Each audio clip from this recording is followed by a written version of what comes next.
Hey Pokemon Masters, Cupitobi here, and behind me is Liberty Garden, home supposedly to the mythical Pokemon Victini. They're a shady group that have been seen there recently, a Team Plasma, who want the liberation of all Pokemon and for them to be released from their Pokeballs. But I've always wondered, in the Pokemon world, is catching Pokemon actually wrong? This is probably the biggest and most moral question that we've wrestled with on this channel over the years. Is catching Pokemon wrong? What Team Plasma was standing for, or appearing to stand for, the liberation of Pokemon, is it truly something worth considering? Well, certainly we should consider it. We should at least think about it. In the ancient days of the Pokemon world, Pokemon were known as magical creatures, and the people that worked alongside them or controlled them were known as creature masters. The word master here is already very complicated and layered, and could be a whole video of its own. There is the historical context, of course, of masters and slaves. If the Pokemon trainers are the masters, then what are the Pokemon? Then again, the word master here might be detached from historical context, and instead simply be talking about someone who is proficient in a skill. They have mastered it. They have mastered the ways of the magical creatures. These two different interpretations of the word Pokemon Master here definitely imply being a Pokemon trainer is either absolutely fine and a skill that needs to be grown, or definitely something wrong. This is what Peter was expressing when they made a Pokemon parody game called Pokemon Black and Blue. This, of course, was designed to bring attention to animal abuse. A noble cause, and the parallel they're making here, of course, is that Pokemon battling and fighting each other for human gain and entertainment, this is animal fighting, of course. But this might be a bad or wrong analogy to make, for Pokemon are not animals. Animals did exist in the world of Pokemon, and certainly having them fight one another might be wrong, but for Pokemon I suspect it's a little bit different. They are instead creatures of pure magic. When they fight each other, there are multiple ways in which they can engage in battling. In the first Pokemon movie, when the Pokemon are tearing each other apart physically, we learn from Nurse Joy that Pokemon are meant to fight, but not like this, suggesting that they are built to fight in some other way, using their magical powers, which Mewtwo says in the movie he's turned off the Pokemon's special abilities. So Pokemon fighting under certain context is actually part of what Pokemon seem to do. They do this naturally as well in the wild.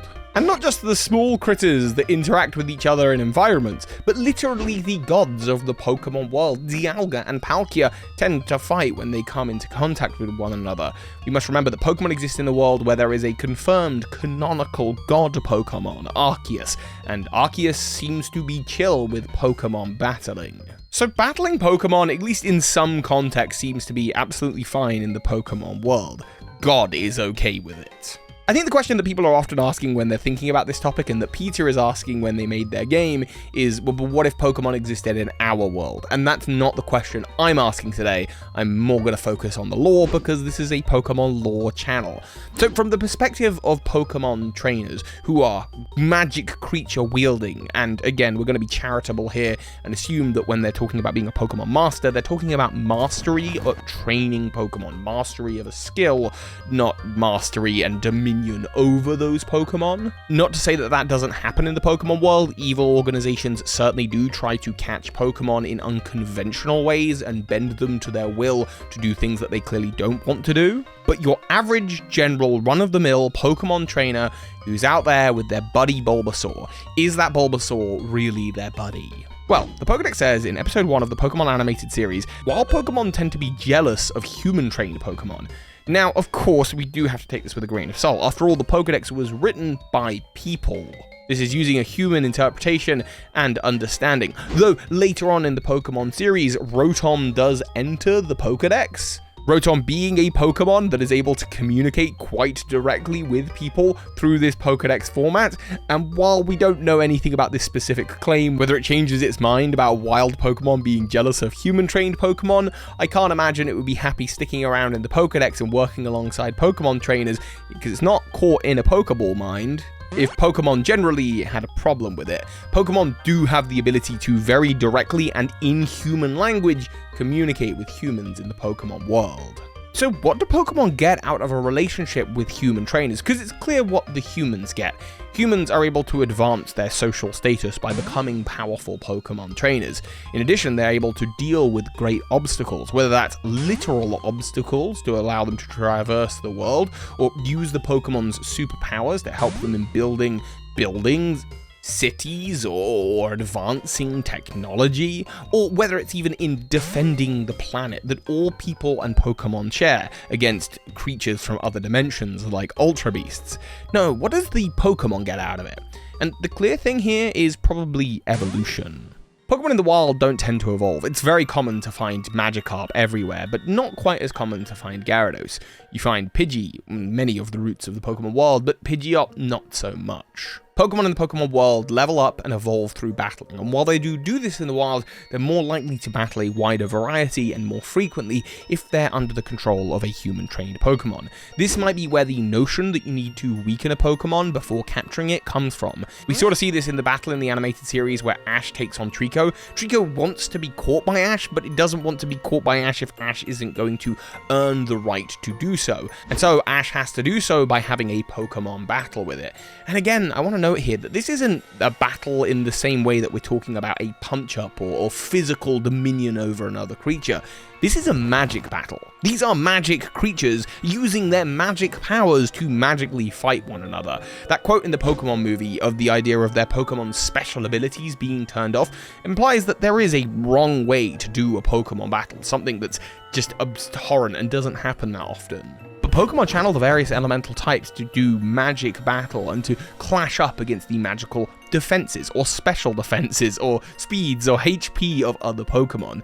And it's only by weakening a wild Pokemon to a certain point that the Pokemon is then more likely to go ahead and be captured, not just because it's submitting because it's weak, but possibly because it deems the trainer throwing the Pokeball at it worthy of its command. Of course, there are Pokeballs that have a 100% capture rate. The Master Ball, for example. This Pokeball isn't commercially sold. It is owned by Pokemon researchers, professors who use it for that purpose, and given out to exceptional Pokemon trainers who have done great feats. But it also ends up very frequently in the hands of evil team leaders. Perhaps there is something about this 100% capture rate that does make it a moral issue in the world of Pokemon. That I could very much understand.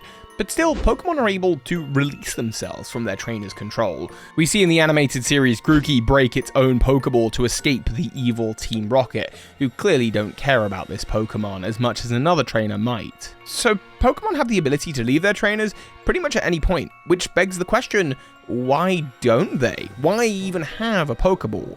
Well, Pokeballs are designed to be healing units for Pokemon. Pokemon can rest in them after a battle. They're designed to curl the Pokemon into a specific shape, whether that's the shape of the actual Pokemon being miniaturized, or just the energy of that Pokemon that encourages them to rest and be safe. Pokeballs are also fantastic for transportation. Imagine if rather than walking alongside your human trainer across the Pokemon world, instead your human trainer would turn you into energy, store you in a Pokeball, and then just take you across the Pokemon world with no physical exertion to yourself. It is convenient. But furthermore, by sticking with those Pokemon trainers, the Pokemon might finally be able to do enough battles to achieve evolution, or better yet, the greatest form of evolution, Mega Evolution.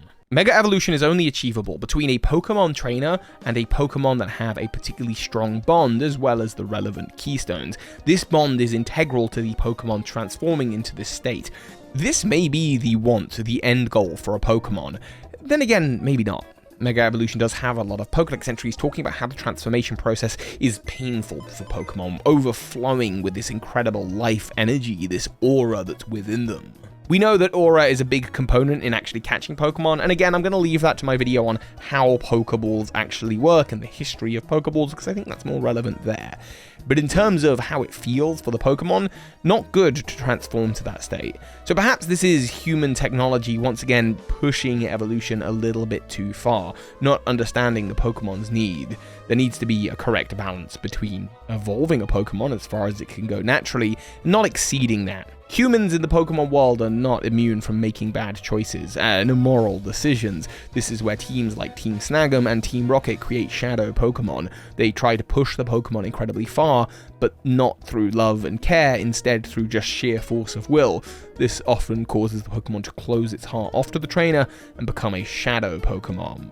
These Pokemon can become incredibly strong, like the Tyranitar in the 4th Pokemon movie, but then again, they do seem to become mindless beasts. But there is another form of transformation that I've mentioned on this channel before, because Pokemon with especially close bonds to their trainers do tend to be very, very happy. Pikachu seems very happy with Ash Ketchum.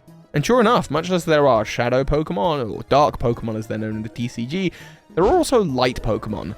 Light Pokemon appear in just the one Pokemon TCG set, but all of their effects and abilities, all of their attacks, revolve around cooperation, teamwork. And sure enough, we actually see something like this in the animated series as well, with Greninja. Ash's Greninja shares a bond with him so close that it becomes Ash-like when it becomes the Ash Greninja form. This transformation, as far as we know, is not painful for the Pokemon at all and seems to actually be a very positive thing, allowing Greninja to reach even higher heights. So perhaps there is a true and best form of Pokemon that is incredibly rare, but totally possible through the collaboration of humans and Pokemon working together. Additionally, if you want to think of Pokemon in a more animalistic sense as well, there is certain advantages to symbiosis across species. We often think about survival of the fittest as like the survival of the fittest individual, thwarting all opponents, having no predators because it is the apex predator. But this isn't actually true all of the time. In fact, many times, like with humans, they focus on being a social species, collaborating, units working together. Sometimes, like when we look to bees, for example, in beehives, there are members of the species that don't even have the interest in reproducing. Instead, their goal is to help the hive by collecting food. It's not about survival of the fittest individual, it's about survival and reproduction of the entire hive. And so the worker bees collaborate with the bees that are ultimately the ones that are going to be reproducing and the queen bee, and they all work together. Sometimes, and it is rarer, species work together, they collaborate. Mutualism and symbiosis exists across various animals across the animal kingdom, and it's true in the Pokemon world, we know that for a fact.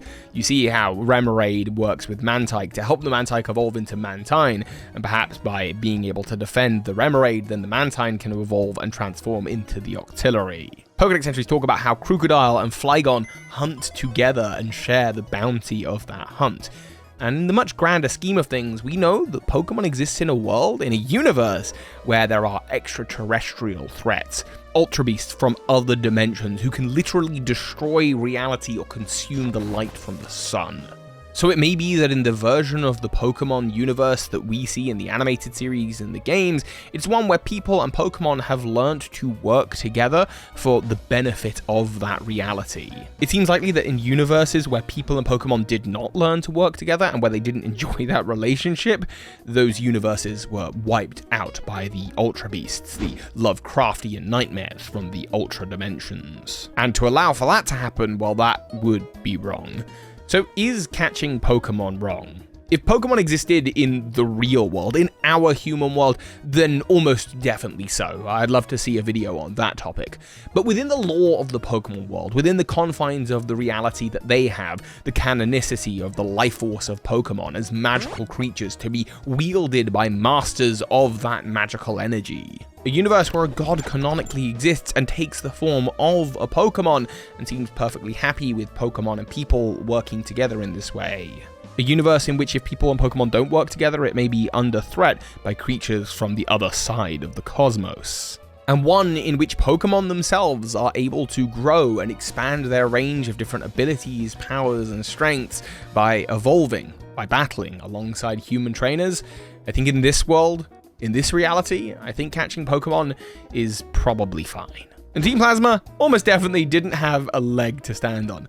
Actually, when you think about it from the perspective of someone who exists in the Pokemon world, Team Plasma really do seem quite radical. But maybe you have a different take. Let me know in the comments down below what you're thinking. And of course, soar high, Pokemon Masters. Hello there, it's me, Professor Oak. This video's over, so please choose another one wisely and quickly. Bye-bye. Just the biggest thank you to those of you who've been supporting this channel on Patreon, including the big patrons of this month, Jedruben, Charmander Aznable, Anthony Lee, and the Alligator. Thank you so much.